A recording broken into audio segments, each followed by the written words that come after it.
Pili na naman daw kami guys ng bike. Pero yung bike ko kasi hindi ko na ginagamit doon sa bahay.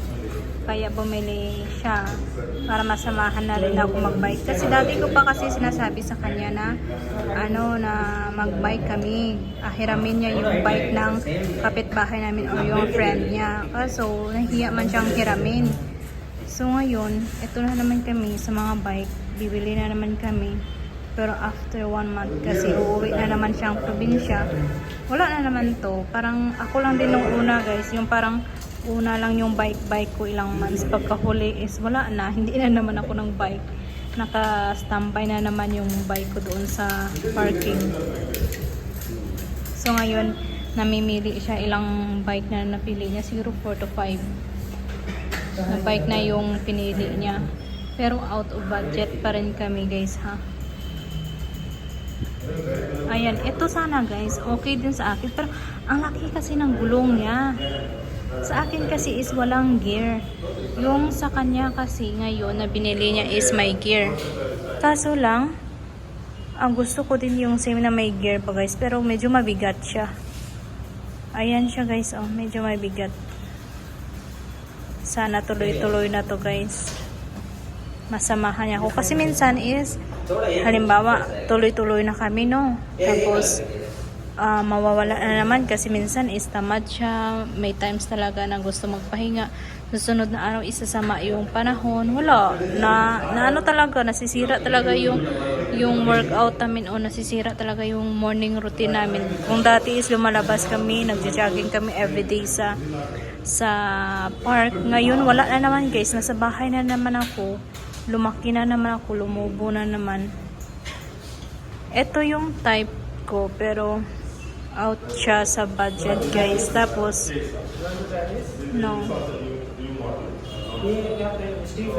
Kasi ang taas na ng iba yan guys. Uy, matumba talaga ako. Hindi naman ako talaga expert. So, yung pinipili niya is yung makaya ko din siya i-bike siya guys. Tapos, yung dalawa ba kami makagamit guys, yung hindi yung siya lang. Kaya hirap pumili. Ang mamahal din pala dito guys. Uy, kasi sa akin siguro mga continuously lang ako is mga 3 months. Tapos nawala na naman guys, kasi wala naman akong kasamang mag-bike. So ayan, nalilito siya. Parang lahat na lang ng bike itry niya. Yatay. Guys, final na yun yung yellow green. Kaso lang medyo mabigat siya. Pero kaya ko naman na siya. Kaya yung height, medyo mabigat lang siya. Mabigat lang siya. Yun lang. Pero kaya ko naman yung height niya. Malaki lang yung mga ano niya, yung mga gulong. So yun na lang yung kukunin namin guys. Wala nang iba. Waldas na naman ng pera. Waldas na naman ng pera guys. Actually yung una kong bike guys is dito ko din yun binili.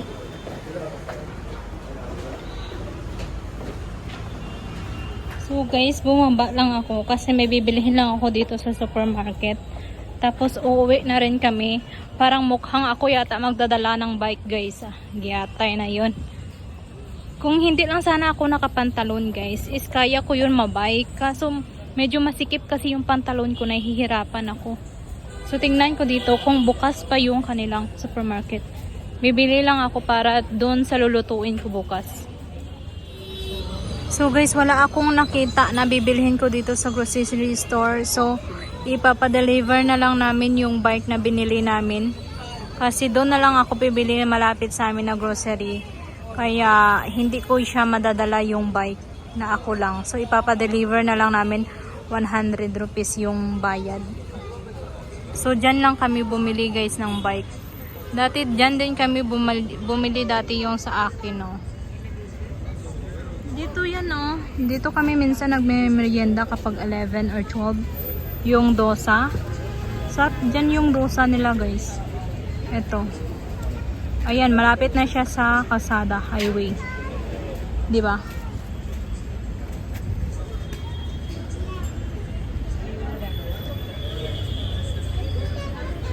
Anong oras na ba?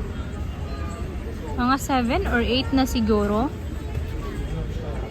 So magluluto pa kami ng dinner kasi bukas is meron din akong lulutuin pa mamaya guys kasi bukas is meron kaming pupuntahan na Christmas party. Ito na ako guys sa Rola. So bibili lang ako dito ng full cream. Ito lang isa lang kasi medyo mainit na yung ulo ng asawa ko guys. Tapos bibili ako ng cheese. Dalian natin guys kasi ano oras na medyo umiinit kasi yung ulo niya. So bibili lang ako dito ng cheese. Saan ba dito? Ito. No. Hindi ito. Ito lang na cheese guys yung bibilhin ko. Tapos ano pa ba bibilhin ko? Wala na. Hindi na ako makabili ng marami guys. Full cream isa lang. Kasya na kaya to? Kasi sabi niya meron pa daw sa bahay. So isa lang bibilhin ko ba o dalawa? Isa lang siguro. Okay na to. Tapos, sabi niya may condensed milk na daw sa bahay. So, bibili ako ng powdered milk. Saan ba dito yung powdered milk? Wala yata dito sila. Saan na yun? Ito.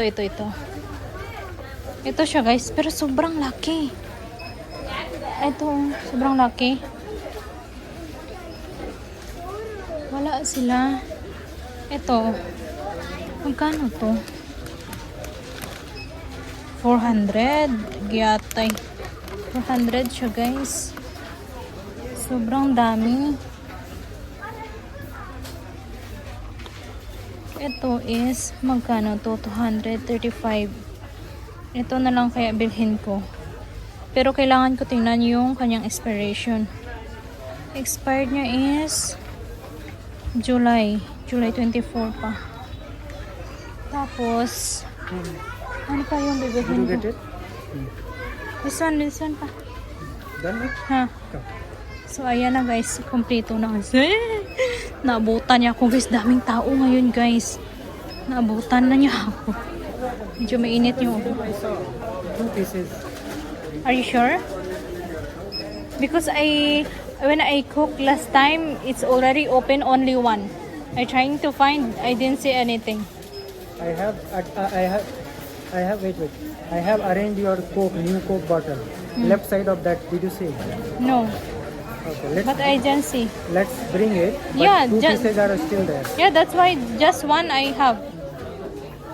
See? Kalahin nyo guys, mainit talaga yung ulo niya guys. Hindi ko alam gutom ba to or what. So yan lang naman yung binili ko. Tama ba? May condensed naman ako sa bahay. O tama naman guys. Yan lang. Guys, alam ko na. Guys, dito na kami sa apartment. So alam ko na guys kung bakit siya nagmamadali umuwi. Kasi pala is dapat kaninang lunch yung friend niya dito mag-lunch sa amin. Kaso lang guys is hindi pala sila makakapunta kasi ano ba to, nasa hospital sila nagpa-check up. So ito yung bit-bit ko guys, oh, giyatay. Sakit ng ano ko. So buksan ko muna guys yung bahay.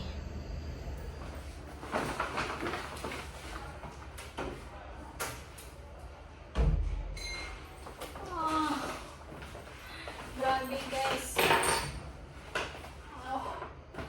One finger ko lang talaga yung gumagana.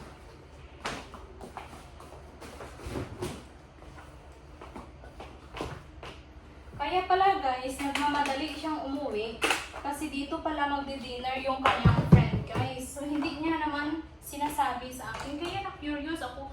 Parang mainit yung ulo niya na parang nagmamadali siya na parang may something talaga. Kasi alas 7 na pala guys kasi mga around 8 is yung dinner dito. Kasi niya sinabi sa akin. Di ko lang sure ha kung tutuloy yun sila mag-dinner dito. Pero yun kasi yung Tomorrow what time you will be going? Before 12 we should be there na. So, And what is the location? okay, wait. So, ayun lang guys. Nakauwi na rin kami. Bye!